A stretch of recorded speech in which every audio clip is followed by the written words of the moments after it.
अस्सलामुअलैकुम my YouTube family, कैसे हैं आप सब। अल्लाह का शुक्र है हम बिल्कुल ठीक है। आप सबकी दुआओं से खैर खैरियत से हैं। तो मैं अभी तक ये जो दरगाहें थे गुलबर्गा के पास के जो 5 दरगाहें थे, मैं उनका वीडियो अभी तक अपलोड नहीं करी थी क्योंकि वहाँ से आने से कुछ 2 से 4 घंटे पहले मेरे हस्बैंड की तबीयत ख़राब हो गई थी। अचानक उनको शायद क्या हो गया था नहीं मालूम, इन्फेक्शन के जैसा हो गया था।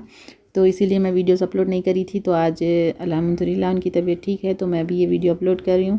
तो ये पहली दरगाह थी जो अपने ख्वाजा बंदे नवाज़ के जो पहले शागिर्द थे उनकी मज़ार थी वो। और ये है रुकनुद्दीन तौला बारगाह हज़रत सैयद शाह रुकनुद्दीन तौला, जिनका ज़िक्र बहुत ज़्यादा मशहूर है। तो इनका भी ज़िक्र इंशाल्लाह मैं दोबारा करूँगी। और मैं अंदर का वीडियो बिल्कुल नहीं ली। तो ये बाहर का मंज़र है वहाँ का कि आप सब तो अच्छे से जानते हैं कि मेरे हस्बैंड को दरगाह की और मज़ार की वीडियो लेना बिल्कुल पसंद नहीं है, तो इसीलिए मैं अंदर का वीडियो नहीं ली। और उसके बाद हम लोग आ गए ये क़िला जो मशहूर है गुलबर्गा का। ये क़िले को आए थे हम लोग, ये 5 दरगाहें और ये क़िला सारे के सारे। ये ऑटो वाले तो जो थे बेचारे बहुत बहुत अच्छे थे, तो इनकी वजह से हम लोग ये सब चीज़ें देखने को हम लोग तो गए थे, रिज़र्वेशन टिकट बुकिंग कराने गए थे। तो वहाँ पर ही ये ऑटो वाले मिले थे, तो बोले कि आप वहाँ इतनी बड़ी जगह आए तो ये दरगाहों को जाना ज़रूरी है, आप वहाँ की भी ज़ियारत कर लें। तो फिर उनसे हम लोग बात करें कि जाने आने का कितना होगा, तो उन्होंने 400-500 रुपये में पूरा रिज़र्वेशन करा के वहाँ से दरगाहें और ये क़िला घुमा के पूरा करके हम लोगों को लेके आए। तो माशाल्लाह से बहुत अच्छे ऑटो ड्राइवर थे बेचारे। तो यहाँ पर देखिए हम लोग ये क़िला क्या है, ये एक बहुत बड़ी मस्जिद है। और यहाँ का पूरा लोकेशन ना हमारे हैदराबाद में जो हम गोलकुंडा है, ये गोलकुंडे का पूरा सेम व्यू था। तो हम लोगों को ऐसा दिख रहा था कि हम लोग सच में गोलकुंडा आ गए, फिर उसे पलट के हैदराबाद आ गए। तो ये वो सीन था, यही पत्थर की इमारतें थी। और ये जो मस्जिद जहाँ पर हम लोग जा रहे हैं, ये मस्जिद में माशाल्लाह से 1800 से 2000 लोग नमाज़ अदा करते हैं। तो ये वही मस्जिद है। तो हम लोग यही मस्जिद का व्यू देखने के लिए आए थे और माशाल्लाह से बहुत ज़बरदस्त था। यहाँ से ही मेरे हस्बैंड की तबीयत थोड़ी ख़राब हो रही थी, उनको पहले से ही फ़ीवर था। तो हम लोग निकल गए थे सफ़र के लिए, तो वहाँ से अचानक उनकी तबीयत और ज़्यादा ख़राब हुई। तो फिर हम लोग ये दरगाह की ज़ियारत करते हुए ये बारगाह और ये क़िला वो सब की देख लिए, ज़ियारत कर लिए। करने के बाद में उसी दिन शाम में हम लोग हैदराबाद के लिए निकल गए।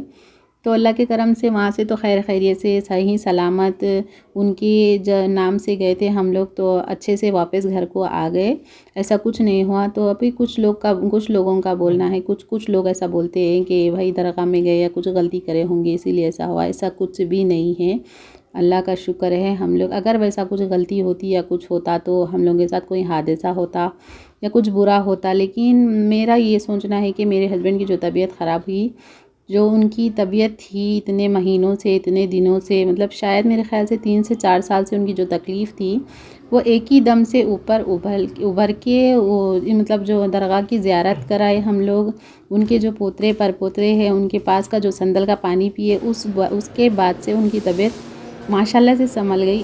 उसके बाद घर को आने के बाद में 4 से 6 दिन के बाद में अब अल्लाह का करम है और ये पीर वलियों का जो सदक़ा है, इनके जो करामतें हैं, उनकी वजह से आज मेरे हस्बैंड माशाल्लाह से क्या बोलूँ, मतलब इतनी करामत है उनकी, इतने पीर वलियों की है कि अभी मेरे हस्बैंड माशाल्लाह से बहुत अच्छे हैं। तो इंशाल्लाह मैं भी आपको वो भी दिखाऊंगी। तो ये व्लॉग में तो नहीं, इंशाल्लाह अगले व्लॉग में मैं बताऊंगी कि मेरे हस्बैंड की पहले हालत क्या थी इन्फेक्शन से और अब क्या है।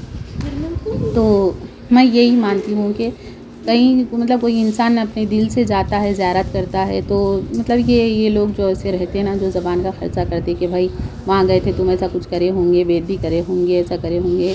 तो ऐसा सोचने वालों के लिए मेरे लिए मैं ये पैगाम दे रही हूँ कि ऐसा कुछ नहीं होता। बस हम साफ़ दिल से साफ़ नीयत से गए थे, अल्लाह के करम से हम अच्छे से आ गए।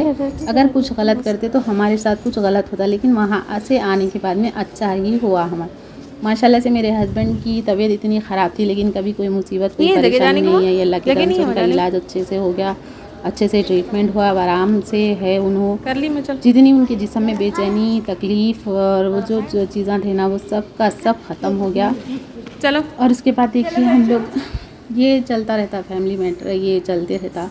तो जी ये सब छोड़ो, ये देखिए हम लोग ये दरगाह में ये क्या बोलते हैं मस्जिद में आए। आने के बाद में ये बाहर का जो व्यू था ना, सेम हमारे मतलब जो गोलकुंडे में है ना बने हुए, ये पूरे सेम वैसे ही लग रहा था। तो मैं यहाँ का भी थोड़ा सा व्यू कैप्चर कर ली। तो ये देखिए यहाँ पर भी एक दरगाह है। तो 5 दरगाहें, रुकनुद्दीन तौला और जो 4 जो थे वो दरगाहें घूमने के बाद फिर हम लोग घर दरगाह पे वापस आ गए। आने के बाद तभी भी मेरे हस्बैंड की तबीयत थोड़ी थोड़ी बिगड़ रही थी, थोड़ी थोड़ी ख़राब थी। उनको फ़ीवर अभी कम नहीं हुआ था। तो आप देख सकते हैं फिर वहाँ से हम लोग मैं कुछ भी वीडियो शूट नहीं करी, सिर्फ रात में।